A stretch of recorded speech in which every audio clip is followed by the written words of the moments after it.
Right. CM Revanth Reddy సొంత గ్రామం కొండారెడ్డిపల్లిలో మహిళా జర్నలిస్టులపైన భౌతిక దాడికి దిగారు కాంగ్రెస్ నాయకులు, రేవంత్ రెడ్డి అనుచరులు. రుణమాఫీ విషయమై ఆ గ్రామానికి వెళ్లారు. రుణమాఫీ ఎంతమందికి జరిగింది, ఎంతమందికి జరగలేదు అనే సమాచారం తెలుసుకునేందుకు అక్కడికి వెళ్ళినటువంటి ఇద్దరు మహిళా జర్నలిస్టులు సరిత అండ్ విజయరెడ్డి, ఈ ఇద్దరిపైన భౌతిక దాడికి దిగారు. అక్కడ చాలా అసభ్యంగా ప్రవర్తించారు, వాళ్ళని బూతులు తిట్టారు.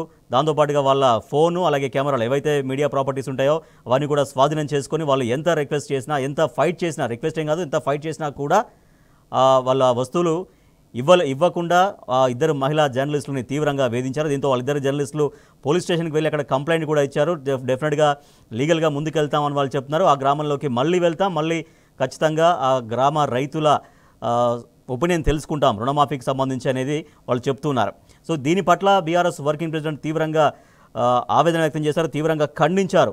ఇందిరమ్మ రాజ్యం అని చెప్పుకునే కాంగ్రెస్ ప్రభుత్వంలో మహిళా జర్నలిస్టులకే రక్షణ లేకపోతే ఎలా అంటూ ఆయన ప్రభుత్వాన్ని ప్రశ్నిస్తున్నారు. కాంగ్రెస్ పాలనలో అరాచక శక్తులు పెట్టరేగిపోతున్నాయి. సీఎం రేవంత్ రెడ్డి స్వగ్రామం కొండారెడ్డిపల్లిలో కాంగ్రెస్ గూండాలు రెచ్చిపోయారంటూ బీఆర్ఎస్ వర్కింగ్ ప్రెసిడెంట్ తీవ్రంగా ఈ ఘటనను ఖండించారు. ప్రస్తుతం మనతో మాట్లాడేందుకు జర్నలిస్ట్ పండర్ ఉన్నారు. పండర్ గారు, ఏంటి ఇద్దరు మహిళా జర్నలిస్టుల పైన దాడి జరగడం అనేది నిజంగా తెలంగాణ రాష్ట్ర చరిత్రలో కానీ అంతకుముందు 60 ఏళ్ల సమైక్య రాష్ట్రంలో కానీ ఈ రకంగా నేరుగా బూతులు తిడుతూ వాళ్ళపైన అటాక్ చేస్తూ ఇక్కడ మొత్తం చుట్టూ జెంట్సే ఉన్నారు.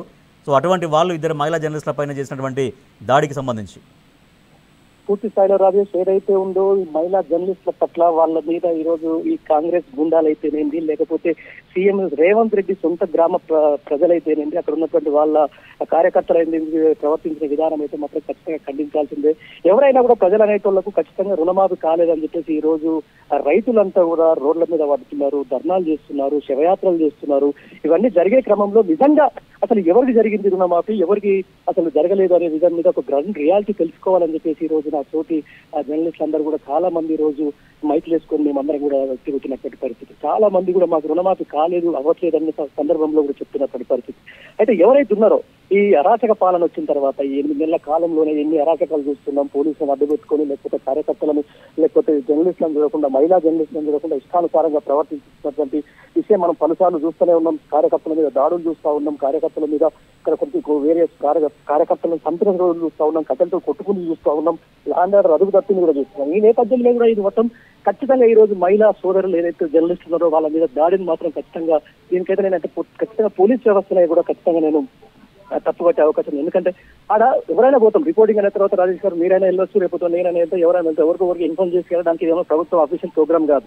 జనాల దగ్గరికి వెళ్తాం. కొండారెడ్డిపల్లిలో ఉన్న రైతులైన రైతులే, ఈ రోజు పొన్నీరులో ఉన్న రైతులైన రైతులే, చెవేలలో ఉన్న రైతులైన రైతులే, హానేరులో ఉన్న రైతులే. వాళ్ళంటే ఇప్పుడు ఒకవేళ కొండారెడ్డిపల్లిలో పుట్టిన రైతులకు రుణమాఫీ కాకపోతే వాళ్ళ బాధలు చెప్పుకోకూడదా? అంటే వాళ్ళ బాధలు బయటకు చెప్పుకుంటే ఈ రోజు ఇంత అరాచకం. కనీసం మహిళా జర్నలిస్టులు చూడకుండా అక్కడ మాట్లాడుతున్నటువంటి అసభ్యకరమైన భాషను చూస్తున్న మాత్రం నిజంగా సభ్య సమాజం తలదించుకోవాలి. ఎక్కడ పోయింది ఈ రోజు మహిళా కమిషన్లు? చిన్న చిన్న విషయాలకే కేటీఆర్ ఏదో అనడం చెప్పేసి దాని మీద తీసుకుపోయి మహిళా కమిషన్ వస్తుంది. ఈ రోజు మహిళా జర్నలిస్టుల మీద ఇంత వికృతంగా సెల్ ఫోన్లు గుంజుకున్నారు. మొత్తం ఏదైతే కెమెరాలు ఉన్నారో ఆ కెమెరాలకు సంబంధించి లోపల చిప్స్ కూడా విరగొట్టినటువంటి పరిస్థితి. తర్వాత మీడియా సంబంధించిన కెమెరాలను స్వాధీనం చేసుకోవడం ఏంటి? అసలు ఏం చేస్తుంది వ్యవస్థ, ఎక్కడ పోతుంది, ఏం కథ దాని మీద మాత్రం ప్రతి జర్నలిస్ట్ సంఘాలు ఈ రోజు ఖండించి తీరాల్సిన అవసరం ఉంది. ఈ రోజు మహిళా కమిషన్లు ఖండించాలి, ఈ రోజు మహిళా మంత్రులు ఖండించాలి. జర్నలిస్టులు ఎవరైనా కూడా ప్రజా సమస్యలు ఏదో వాళ్ళకి సంబంధించినటువంటి ఏదో ఇప్పుడు ఉన్నటువంటి ముఖ్యమంత్రి మీద పట్టగాల్సి మీరేసే ప్రయత్నం చేద్దామో, లేకపోతే ఆయన మీద ఏదో ప్రాపర్టీ మీద లేకపోతే ఆయన కుటుంబానికి సంబంధించిన విషయం మీద మనం వారికి తెలిస్తే అది ఉండాలి. కానీ ఈ రోజు రైతుల సమస్యలు కదండి, సమస్యల మీద తర్వాత అది రేవంత్ రెడ్డి జిల్లా లేకపోతే ఇంకో కేటీఆర్ వాళ్ళ ఊరా లేకపోతే ఇంకో ఊరా అనేది పక్కన పెడదాం, అది ప్రజా సమస్య.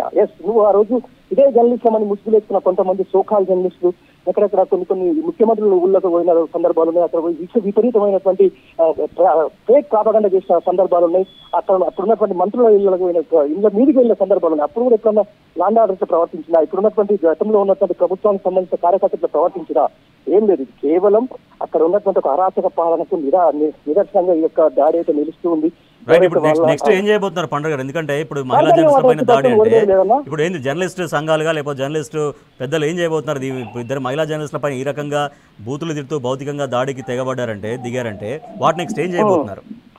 అదే అంటున్నారు ఖచ్చితంగా జర్నలిస్ట్ సంఘాలు ఖండించాలి. అంతకంటే ముందు మహిళా కమిషన్ ఉంది కదా, ప్రతిదానికి దేనికి బట్టి చిన్నదానికి పెద్దదానికి రూలీలు చేసేది కాదు, ఇట్లాంటి దాంట్లో కూడా చేయండి, సుమోటోగా వాళ్ళకి స్వీకరించండి, వాళ్ళకి జరిగినటువంటి దాడిని ఏ విధంగా అని చెప్పేసి యాక్చువల్గా మహిళా కమిషన్ చైర్మన్ జనరల్ శారద గారికి ఆల్రెడీ కాల్స్ ట్రై చేస్తున్నారు, బట్ ఆమె ఫోన్ లిఫ్ట్ చేయట్లేరు. మాట్లాడుతుంటే ఇట్లాంటి వాళ్ళు ఎందుకు చూస్తారు? ఏదైతే ప్రెస్ మీట్లలో ఏం మాట్లాడుతున్నారు, ప్రెస్ మీట్లలో మహిళలకు సంబంధించిన చిన్న వర్డ్స్ మాట్లాడుతారో చూస్తారు, కానీ డైరెక్ట్ మహిళా దాడి జరిగినప్పుడు ఇంకా మనం ఇంతవరకు వాళ్ళే డైరెక్ట్ స్పందించవచ్చు కదా, వాళ్ళకి ఆల్రెడీ జరిగిన దగ్గర నుంచి పీసీఆర్ నుంచి ట్రై చేస్తున్నారు, ఫోన్ కాల్స్ ట్రై చేస్తున్నారు, బట్ ఆమె ఫోన్ లైన్లో రావట్లేదు, లిఫ్ట్ చేయట్లేదు. ఫస్ట్ ఎట్టి పరిస్థితుల్లో వీళ్ళ మీద మాత్రం ఫైటింగ్ మాత్రం ఆగదు రాజేష్ గారు.